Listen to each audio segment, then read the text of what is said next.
Oh, yeah, girl, you're looking good. That's much. Okay. So, Kim, thank you so much for just taking the time to talk to ebony.com today. We'd love to hear just a little bit more about your new show, Raising Whitley. It sounds really amazing. So just tell us this story. You've got a brand new baby boy. Well, he's 2 now, but just talk a little bit about how this special child came into your life. Well, I appreciate that. Thank you, ebony.com. Actually, I was mentoring, I do charity, and I was mentoring women, and one woman in particular, I knew she was pregnant, but I didn't know, when the baby was going to be born. And I got a phone call from the hospital, and they said, we have your baby. I'm like, I thought it was one of my girlfriends playing. I was like, ha, ha, ha, very funny, I ain't got time for that. But they said, no, such and such left your name as the guardian. I'm like, whoa, wait a minute. I was like, well, I'll call you back in a week. They're like, you got an hour. Wow. Yeah, and that's what happened. So in that hour, I know on the show you were saying that your parents were there with you. So what is it that they said to you that made you decide in that hour, okay, I'm going to take this baby and become a single mother? Well, let's say thank God my parents were there. They were visiting from Cleveland, and my mom looked at me and she said, you know what? You've always wanted a child. You're 800 years old. She's like, commit to something. She said, what does your heart say? And, I said, my head is saying run. But my heart is saying it's something I want to do. So I remember calling the hospital back, and I was like, bring the baby. Okay, just bring the baby. Okay, and so, what was that first week like with the baby? I know your parents were still there with you. Oh, yeah, I was a nervous wreck. I didn't know how to do the car seat. I didn't know how to change the diaper. I mean, I've taken care of kids before, but it was when this child is in your total care, everything. You're responsible for everything, feeding. So my mom really and my dad stepped in, and they showed me a lot. Everybody was coming by. People were just like, oh, my God. And it felt like I just had them, And actually, I have a picture of me in the hospital bed, and I even forgot to talk about this. You're the only interview I've ever talked about this. When I went to see him the very first day, she did call me. It's like, I had the baby, Kim. So, as a person does, as a mentor, I went to see the baby. And how God would have it, I remember saying, girl, get out the bed. Let me get in the bed. I put on one of her little hospital gowns, and I took a picture. I was like, take a picture, girl. I told my girlfriend, take a picture.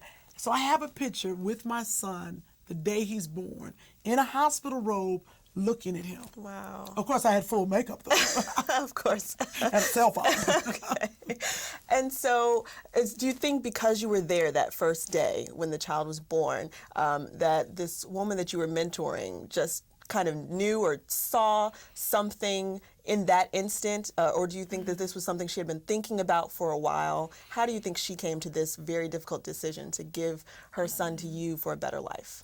I believe that first day was important, but knowing that I have supported her for many, many years, and I have always been there for her, I believe that's what really happened. And the truth is, God had this plan.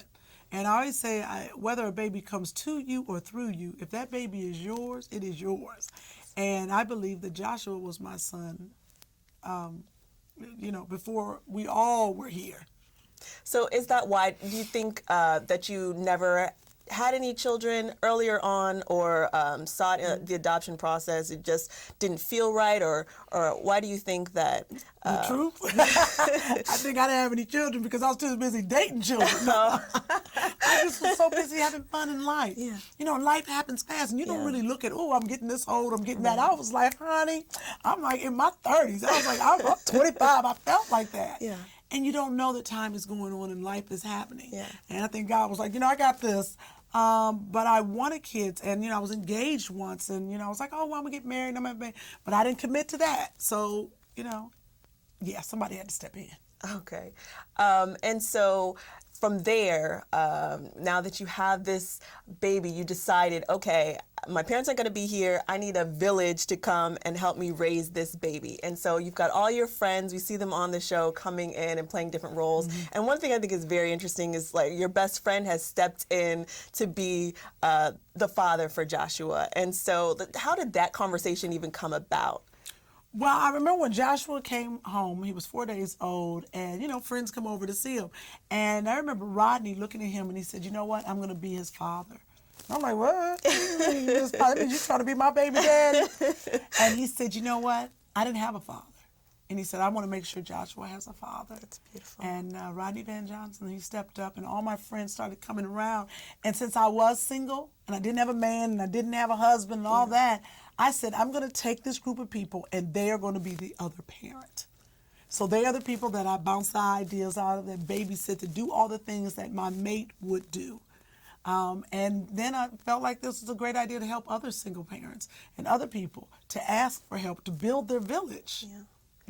No, that's really beautiful, and I mean the show is so funny. I've seen the first episode; it's hilarious. But it has so many great messages in there. And one of the other things that you've done that I think is really wonderful for single mothers, or any parents, is that you've created this "Don't Feed Me" organization, so you can help other. Yes, tell us about that. Okay, I'm glad you saw it sitting on my lap. It's a T-shirt. But what happened is Joshua has a lot of allergies, and I didn't know. So I would send him to places, and I was like, what am I going to do, put a piece of paper on him? Yeah. So I created a shirt that I could put his name, Joshua, and then I could check off all the allergies or fill in what is going on. And other mothers love this. Yeah. I love this. It has saved lives. Wow. And, that's the thing, mothers are the best inventors. Yes. So at don'tfeedme.org, mothers, parents can go get these shirts. And I found out that some children with autism, certain autism, mothers are like, thank you so much, my child can't talk, or my child can't do that. And it really warms my heart that I'm able to help others. That's wonderful. And so what do you think the best advice that you've been given from your parents has been? I know that Joshua fills a very, very special place in your heart. It came right after or right before the passing of your mother, and it was kind of like, she encouraged you to have this baby so that, you would have someone when she passed on. And so what do you think, what was her best advice to you? Oh, gosh, my mother was an angel. She had so much advice, but my mother taught me to be a light, to be special, when you walk into a room, be a light. When you see people, smile, be happy, give and you will receive. She taught me the best life lesson my mother taught me very young. She was like, pay yourself first. You pay yourself, you pay Jesus, you pay your taxes. But one thing she said, if you save $1 a day at the end of the year, you have enough money to buy a plane ticket somewhere. If you pay yourself first and don't touch it. I remember I did that, and one time my car broke down. I had enough money to pay for my car to get fixed because you don't look at it. So that was one lesson my mother taught me. But my father always taught me to read. I never took that lesson in child. I wish I did. He was like, you got to read the paper every day, read out loud. Who knew I was going to be an actress? So, but to be a light and try to just give light to people. Well, you're definitely doing that. I mean, and not just in the life of your son and through your friends and family, but also through your comedy. So now that you're on the road, or how are you focused on your stand-up? Is that something that you're still doing on a regular basis now? Oh, okay. Very tired, but I am going out on tour with Caroline Ray. We're going to do a mommy show in August, and all my comedy is turned into mommy stuff.